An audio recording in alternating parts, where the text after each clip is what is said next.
हम नहीं कहते कि आप अपने अधिकारी का, कर्मचारी का गर्दन उतारिए, सिर्फ आप सुनिए, और जैसे ही आप सुनना शुरू कर देंगे चीजें सुधरनी शुरू। होता यह है कि हम लोग यहाँ हर बार बैठते हैं, हमारे उप मुख्यमंत्री जी एक एसएलबीसी की मीटिंग नहीं छोड़ते, हमारे सभी अधिकारीगण रहते हैं। ऊपर के लेवल पर कुछ सुधार आया है, लेकिन धरातल पर अभी भी अब एडुकेशन लो, आज भी शिकायत मिलती कि साहब हमको फाइनेंस नहीं किया जा रहा। तो ये लगातार करने की चीज है। अब ठीक ही कहा गया हमारी तरफ से प्रेजेंटेशन में, अब महीना आ गया, एकेडमिक कैलेंडर के हिसाब से इन दिनों सब जगह लोन लगाकर कैंप आप डिस्पर्स कर दीजिए, दे दीजिए, सैंक्शन कर दीजिए लोगों को।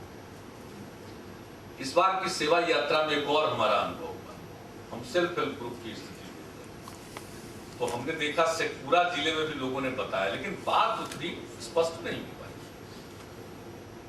मैं गया कैमूर जिले में, अभी इसी महीने की बात,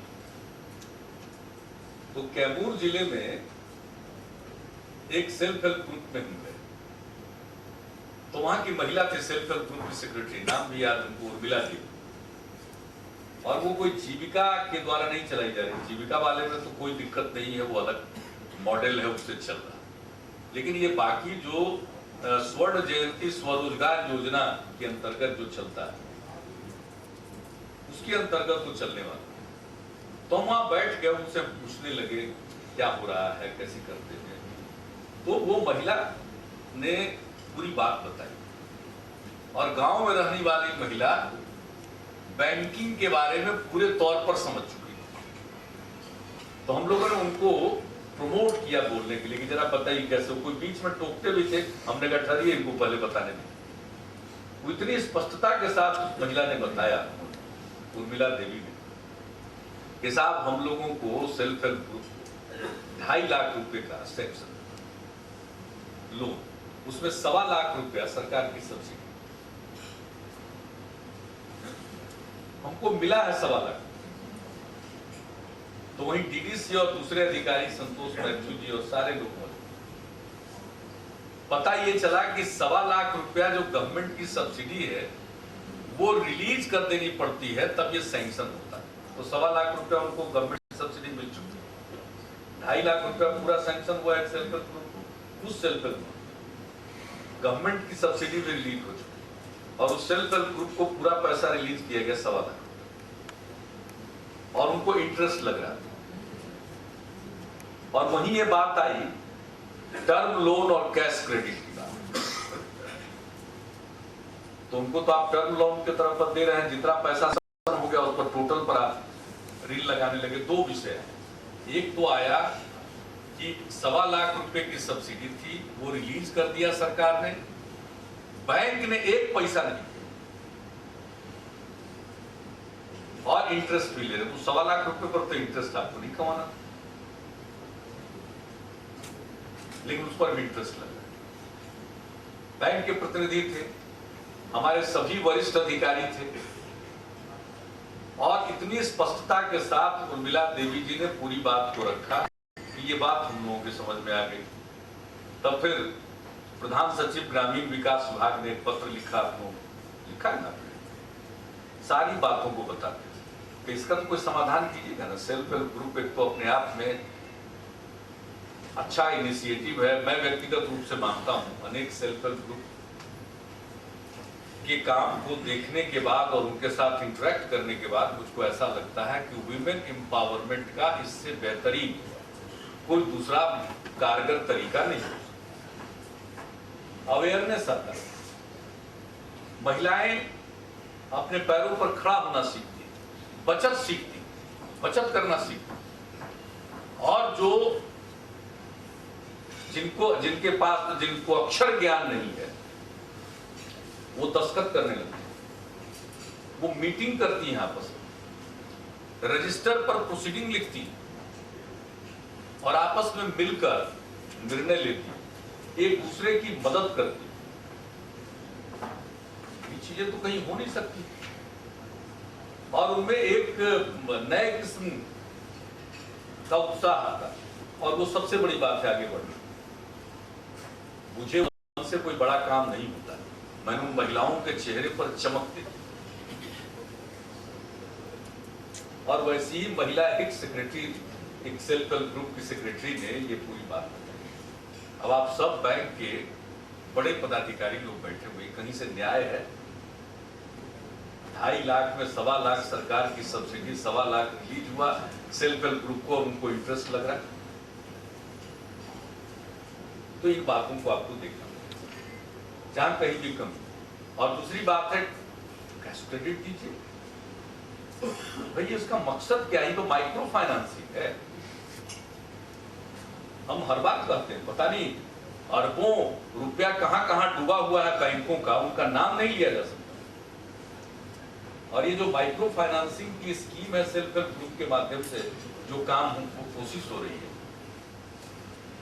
आप उससे आप इंटरेस्ट कमाने के चक्कर में, कैश क्रेडिट होता तो जितना ड्रॉ करती उस पर इंटरेस्ट लगता, टर्म लोन है तो पूरे पर इंटरेस्ट लग रहा है।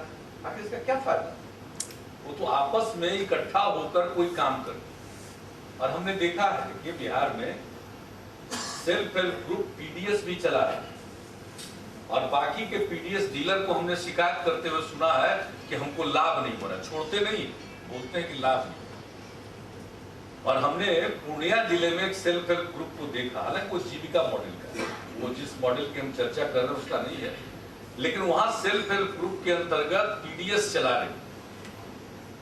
और हमने पूछा कितना मुनाफा है, तो किसी प्रकार का कोई लीकेज नहीं है, और 4 से 5 हजार की बात बता रही थी कि हमको हर महीने मुनाफा होगा। तो इतना बेहतरीन ढंग से सेल्फ हेल्प ग्रुप के लोग चला। तो इस बार का जो मेरा अनुभव था, एक तो मुजफ्फरपुर में लाख की चूड़ियों का कारोबार करने वाले लोगों का, अल्पसंख्यक समाज के लोगों का, और दूसरा सेल्फ हेल्प ग्रुप की हमने कहानी थी। तीसरी बात है कि हम बराबर जो हम लोगों का बिग विश है, उस योजना को देखिए, वो नई योजना बनी, बिहार की खास योजना है, और योजना आयोग की सहमति से वो योजना बनी है। बैंक के लोगों के साथ विचार विमर्श करके वो योजना बनी है, और इसके बाद भी उसमें दिलचस्पी नहीं। हमने इस बार इधर फिर पूछा क्या कारण, बात आ जाती है साहब कोलैटरल, यानी बिग विश की योजना अलग है।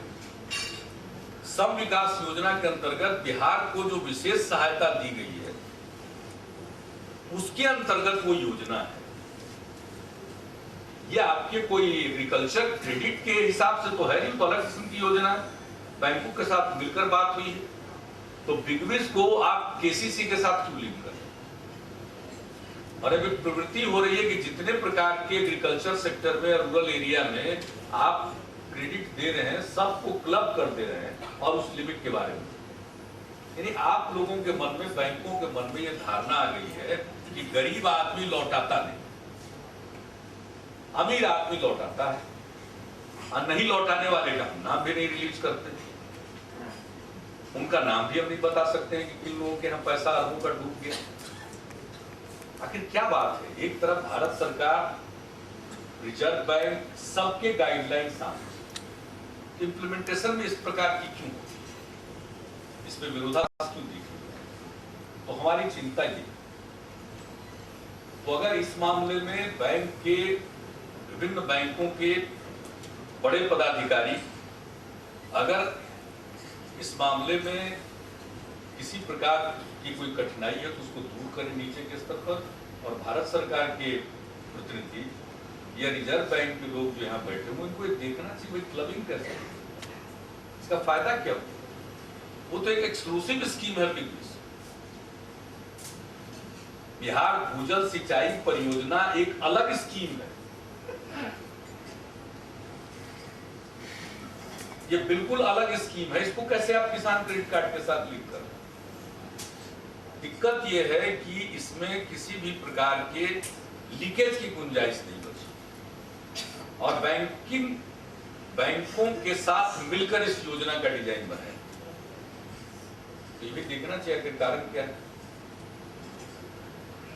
तो लगातार अब हम लोगों का 4 साल पूरा हुआ। सुधीर जी कितना साल हो गया पहले थे? सबसे पहले आप भी उस समय सेक्रेटरी थे, याद है कि भूल गए? मेरे ख्याल से 4 साल में 5 साल में ये हो जाना था और 3 साल तो पक्का बीत गया और अभी अचीवमेंट 15% है। 4th ईयर शुरू और 3 साल पूरा हुआ ना। 5 साल में पूरा करना था, 3 साल बीत चुका और अचीवमेंट जहां तक मेरी समझ है, जो हमने विभिन्न जिलों में इसको एक्सक्लूसिवली एक आइटम हो रहा है हमारा समीक्षा का, उसमें हमने देखा लगभग 15% पर। तो ये स्थिति ध्यान देने वाली है और हम लोग हर मीटिंग में आपको कह रहे हैं। दूसरी बात है कि अभी फिर भारत सरकार ने कर दिया, हम तो धीरे धीरे विड्रॉ कर रहे हैं। देखिए हमने साइकिल योजना बैंक से शुरू की, कैश ट्रांसफर की योजना थी, अनेक प्रकार की योजनाएं हमने बैंक के माध्यम से शुरू। बैंक अकाउंट खुलने में कठिनाई हुई तो हम दिन फिक्स करके सीधे कैश डिस्पर्स कर देते। पोशाक के लिए हमने योजना शुरू की थी 6-7 में लड़कियों की, अब तो लड़का लड़की सबको हम लोग क्लास 1 से 8 तक। लेकिन हुआ क्या है कि हमारी योजना जब चली तो क्लास 1 और 2 के लिए भारत सरकार ने तय कर दिया कि सबको मिलेगा ड्रेस, 400 रुपया फी स्टूडेंट को देते, लेकिन उन्होंने इसको कर दिया बैंक के माध्यम से। अभी हम एक जगह गए जहां पर मलबरी सिल्क का काम चल रहा है सुपौल जिले में, तो एक स्कूल था, वहां हम चले गए और सबसे पहले हमने पूछा कि सभी बच्चे पोशाक में क्यों नहीं। तो पहला और दूसरा क्लास के बारे में बताया गया कि साहब इनको तो अभी अकाउंट नहीं खुल पा रहा, तो इसको भी देखिएगा, बच्चों का भी अकाउंट खुलना है, गवर्नमेंट ऑफ इंडिया किसकी। अब अकाउंट खुलेगा नहीं, पैसा जाएगा नहीं, बच्चे का कपड़ा सिलेगा नहीं, तो पहला और दूसरा क्लास के बच्चे को हम तो साफ सुथरा रखना चाहते हैं, तो क्लास 3 से तो जरा कपड़ा पहने हुए एक तरह का पोशाक पहना हुआ बच्चा दिखेगा, क्लास 1 और क्लास 2 का बच्चा तब तो ऊपर गंदा का पहन करके आ जाएगा, जिस प्रकार का कपड़ा हो पहन कर आ जाए, तो फिर फायदा तो हुआ। बड़ी छोटी छोटी चीजें, लेकिन इस पर गौर करनी चाहिए। हम लोगों को अपने स्कूल डेज की बातें याद सामने रखनी चाहिए। तो ये है मामूली चीज, आप लोगों के लिए लग सकता है कि इस पर कहां ध्यान दे, लेकिन इसका सोशल इंपैक्ट बहुत है। आप किसी को 5 अरब फाइनेंस आपने कर दिया, आपके अकाउंट के हिसाब से हो गया कि 5 अरब आपने फाइनेंस किया, लेकिन उसका कोई सोशल इंपैक्ट नहीं आने वाला। लेकिन ये 400 रुपये का सोशल इंपैक्ट, और जो ह्यूमन रिसोर्स डेवलपमेंट की बात कर रहे हैं, और उसी डेवलप्ड ह्यूमन रिसोर्स में से आप सब लोग बैठे, आप तो विकसित हैं, विकसित मनुष्य हैं, तो आपको क्या लगता है आप लोगों को कि आगे आप लोगों का विकास नहीं करना चाहिए? हम इन्हीं छोटी चीजों पर आपसे, आपके सामने हम अपनी चिंता प्रकट करेंगे। हमारा हमको भी मालूम है कि जब बड़ा इन्वेस्टमेंट का दौर आएगा तो हमको कहना नहीं पड़ेगा, इन्वेस्टमेंट वाले तो बहुत आसानी से बैंक से ले लेते, और उस समय हम लोगों का CD रेशियो भी बहुत ऊपर था।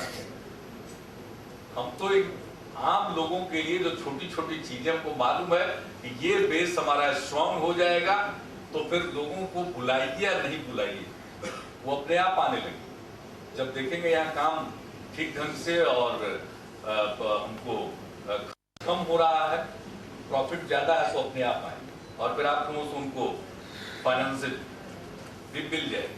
बाकी चीजों का जिक्र माननीय उप मुख्यमंत्री जी ने किया है। क्लियरेंस चेक की बात उन्होंने कही है, ये जरूर देख रहे होंगे आप लोग। 2 चीज पर हम आपको, एक चीज पर यह हमारा ध्यान आप सबको आकृष्ट कराना, और वो है कि एग्रीकल्चर रोड मैप हमने बनाया। बिहार में 70% लोग एग्रीकल्चर पर डिपेंडेंट है, और जो हमारा GSDP बढ़ रहा है वो फिर गवर्नमेंट ऑफ इंडिया की रिपोर्ट आ गई, बीते साल 13% का ग्रोथ रेट है जीएसटी। तो भाई ये जो ग्रोथ रेट है, हम इसको सस्टेनेबल तभी बनाए रख सकते हैं जब जो लार्ज मास जिस चीज पर डिपेंडेंट है हम उसकी ग्रोथ पर ध्यान दें। तो जिस पर 70% लोग डिपेंडेंट हैं उनकी आमदनी बढ़ाने के लिए हम लोगों ने एग्रीकल्चर रोड मैप बनाया। इस एग्रीकल्चर रोड मैप को लागू करना 1,50,000 करोड़ रुपया 5 साल में इसमें इन्वेस्ट करने का हम लोग का लक्ष्य है। और ये कोई सिर्फ बीज और फर्टिलाइजर पर नहीं खर्च कर रहे। एग्रीकल्चर के ग्रोथ के लिए हम 250 की आबादी तक के गांव को पक्की सड़क से जोड़ेंगे। एग्रीकल्चर के लिए डेडिकेटेड फीडर होगा, फूड प्रोसेसिंग का काम होगा, स्टोरेज होगा, ये सारी चीजों में पैसा खर्च होगा। मार्केटिंग, इंफ्रास्ट्रक्चर, इन सब चीजों में पैसा लगेगा। तो हम आपसे आग्रह करेंगे कि एक बार एसएलबीसी की मीटिंग स्पेशल आप बिहार के एग्रीकल्चर रोड मैप पर बुलाएं, स्पेशल एक मीटिंग। और उस मीटिंग के बुलाने के पहले आप हमारे उस रोड मैप पर एक वर्कशॉप करें। आप क्या कर सकते हैं, हम लोगों को भी मालूम होना चाहिए कि बैंक क्या कर सकते हैं। तो मैं समझता हूं बिहार के ग्रोथ में बहुत बड़ा योगदान आपका होगा। और आपको हम यकीन दिलाते हैं कि पिछले 4 वर्षों का एक रोड मैप बनाकर हम लोगों ने काम किया है, उससे हमारी प्रोडक्टिविटी बढ़ी है, हमारा प्रोडक्शन बढ़ा है। बिहार में भी प्रोक्योरमेंट होता है, अब लोग जानने लगे। और इस बार पैडी का प्रोक्योरमेंट किसानों से ही हुआ, बिचौलियों को घुसने नहीं दिया। और जो प्रोक्योरमेंट का तरीका बिहार का हुआ है, इसकी सराहना है। जो बहुत प्रोक्योरमेंट वाले स्टेट में है, वहां भी हमारे प्रैक्टिसेस को सर्कुलेट किया। तो अभी शुरुआत, तो अभी ही इतना है। मैं समझता हूं कि इस साल से जो हमारा एग्रीकल्चर रोड मैप के बाकी के स्कीम्स को हम लॉन्च करेंगे, उसके सिद्धांत को हम लोगों ने समझ दीजिए। अब एक एक स्कीम उसकी बनाई जा रही है। और हमारे कैबिनेट की एक कमेटी है जिसको कृषि कैबिनेट कहा जाता है, उसके द्वारा मॉनिटरेबल पॉइंट की मॉनिटरिंग की जाए। तो हम आपसे चाहेंगे कि हम एक अनुरोध करना चाहेंगे कि हमारे एग्रीकल्चर रोड मैप पर आप कन्वीनर हैं एसएलबीसी के, chief general manager state bank of India, हम आपसे विशेष तौर पर आग्रह करेंगे और यहाँ रिजर्व बैंक के प्रतिनिधि हैं उनसे कि आप लोग एक इनिशिएटिव लेकर एक छोटा सा वर्कशॉप कराइए। उस वर्कशॉप में एग्रीकल्चर रोड मैप के बारे में जितनी बातें हैं, उन सब बातों को हम लोगों के की तरफ से रखा जाएगा। आपके मन में जो भी प्रश्न हो वो पूछ लीजिए, और तब उसी एक मुद्दे पर एक स्पेशल एसएलबीसी की मीटिंग आप कीजिए। जो भी कर सकते हैं, हमारा कोई आप पर दबाव नहीं, आप जो भी कर सकते हैं, लेकिन that should be apart from किसान क्रेडिट कार्ड। हम किसान क्रेडिट कार्ड अपनी जगह पर है, हम बाकी के स्कीम्स में आप क्या भूमिका निभा सकते हैं, इसके बारे में आप ही लोग बैठ करके निर्णय कीजिएगा। मुझे बेहद खुशी होगी। आप कुछ भी कर सकें तो हम लोगों को प्रसन्नता होगी, और सही मायने में बिहार की ग्रोथ का बेस वहीं से बनेगा। आज जो कुछ भी हो रहा है उस सर्विस सेक्टर का है, कंस्ट्रक्शन सेक्टर का बहुत बड़ा योगदान, लेकिन जब एग्रीकल्चर के सेक्टर का और ज्यादा ग्रोथ होगा। हमारे animal husbandry resource development minister है यहाँ पर गिरिराज सिंह, बहुत इंटरेस्टेड फिशरी में, हर चीज में, डेयरी में, हर जगह गुंजाइश है। हमारा एग्रीकल्चर मतलब वो entire agriculture and allied sector, वो ब्रॉड सेंस में एग्रीकल्चर है, उसके लिए जो कुछ भी हमारी योजना है, आप बैठिए और जिस सेक्टर में आप जो मदद कर सकते हैं